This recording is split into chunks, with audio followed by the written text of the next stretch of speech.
बरसातनि खां पोइ समूरी सिंध में मलेरिया जे केसिस में रिकॉर्ड इज़ाफ़ो थी रहियो आहे।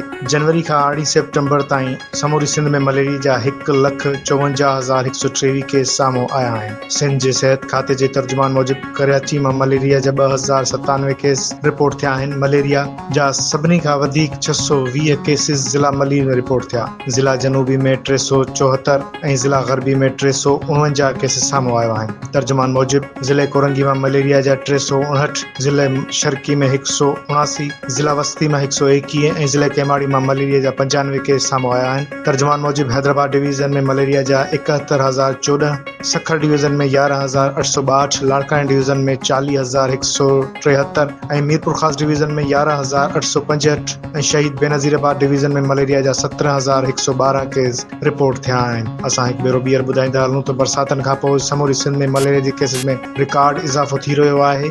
समूरी सिंध में मलेरिया जा 1,54,123 केस साम्हूं आया आहिनि। सिंध जे सिहत खाते जे तर्जुमान मूजिबि कराची में मलेरिया जा 2,097 केस रिपोर्ट थिया आहिनि। मलेरिया जा सभिनी खां वधीक 620 केस ज़िला मली में रिपोर्ट थिया। ज़िला जनूबी में 374 ऐं ज़िला ग़रबी में 349 केसिस साम्हूं आया आहिनि। तर्जुमान इहो ॿुधायो आहे त हैदराबाद डिवीज़न में मलेरिया जा 71,014, सखर डिवीज़न में 11,862, लाड़काने डिवीज़न में 40,173 ऐं मीरपुर ख़ास डिवीज़न में 11,865, शहीद बेनज़ीराबाद डिवीज़न में मलेरिया जा 17,112 केस साम्हूं आया आहिनि।